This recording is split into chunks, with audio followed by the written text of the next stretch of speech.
The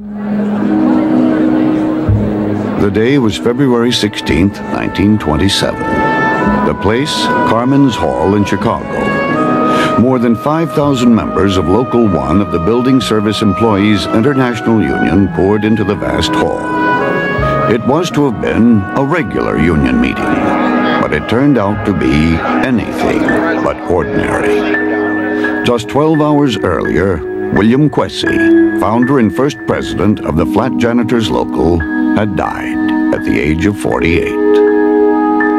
Two union leaders, overcome with grief, could not bring themselves to read Quessy's farewell letter naming Oscar P. Nelson as his successor. Applause filled the hall as Nelson rose to speak. Bill Quessy is the man that lifted the janitors of this city from a condition of abject slavery to where they are today. At that time, they were hired at $25 to $35 a month. They were given a cubbyhole in a dark basement for themselves and their families. This was the time when the applicant had to bring his wife to prove that she was physically able to scrub, sweep, and help her husband in his work as a janitor. Such were the conditions under which janitors existed and toiled ere Bill Quessy organized this union and brought the janitors into the sunlight.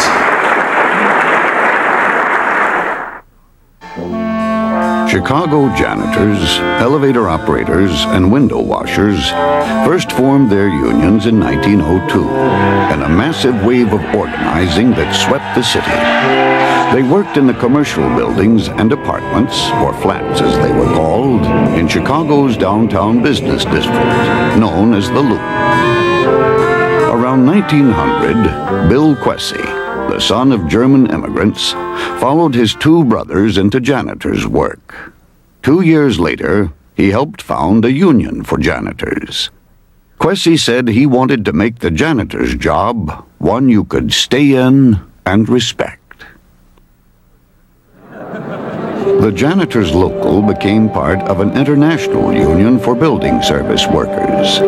But the International soon collapsed, riddled by infighting and corruption. The breakup left Quessy badly shaken. At the age of 25, he left Chicago with his wife and young son to homestead in Oklahoma. 8 years later, in 1912, Quessy was back in Chicago, organizing flat janitors. Within a few months, Quessy pulled together a small group of leaders from locals that were all but lifeless. Determined to avoid the abortive strategy of 1902 that targeted the downtown building owners, these men made a critical decision to organize the neighborhoods in Chicago's South Side where they lived and worked. Building by building, janitor by janitor, they built a union. A union for the worker who, in Quessy's words, had no one on his side. Preaching a gospel of a fair wage, a healthy place to live and work, and self-respect, word of Bill Quessy and the union spread. When a janitor named Hartman was fired over a minor matter, he called on Quessy. Hartman stood to lose his job and his home, a plight all too familiar to the flat janitor. Bill Quessy showed up at the offices of the renting agent for Hartman's building. He said he represented the janitors' union and gave the boss a choice: rehire Hartman or face a strike against all of his buildings. The bluff worked.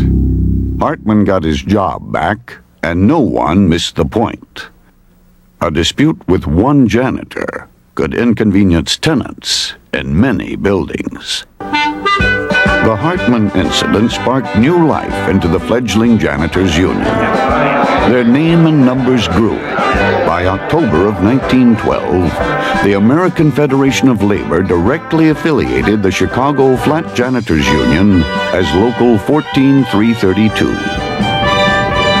Over the next 5 years, the Flat Janitors Union became a power in Chicago's neighborhoods. Its success, according to Quessy, was by no means a spontaneous overnight affair, but a long thought-of plan. One by one, they whipped the real estate men into line, and then used them to pressure other owners to sign contracts with the union. Bill Quessy understood the need for public support and extolled the janitor's role in reducing smoke from coal furnaces and protecting the public's health. Quessy also understood the power of allies, resolving old jurisdictional problems with the building trades and forging strong bonds with the Teamsters. Landlords and renting agents opposing the union had a quick change of heart when the Teamsters cut off deliveries of milk and coal. Ahead of its time, the Flat Janitors Union represented workers of all races and nationalities, men and women alike. By 1916, 3 of the union's top leaders were African American. 5 years later, women would join the top ranks.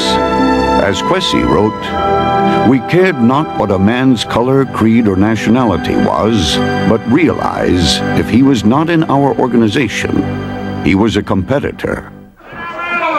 As the Janitors Union gained strength, its leaders were increasingly dogged by court injunctions, harassment, and police arrests. Violence was part of the everyday life of an organizer. As Quessy's son remarked of his father, "We never knew when he'd come back all together or in pieces. Sometimes he didn't come home for a while. He was locked up in jail for putting up a picket on some scab building." But the union was tenacious. In 1916, in the dead of winter, a campaign was begun to win a citywide contract with the realty boards, who together represented over 80% of the building owners employing flat janitors. With the backing of Teamster delivery men, 100 janitors began a selective strike across the city. Headlines screamed the threat of a citywide strike of 10,000 janitors. The pressure mounted. Within weeks, the realty boards of Chicago and Cook County signed an agreement. 5 years of organizing paid off. The contract accorded janitors a 7% raise, a ban on wives' work, jurisdiction of duties, union shop, and set the precedent for contracts for the next decade. The agreement also signaled the union's arrival as a political power in the city.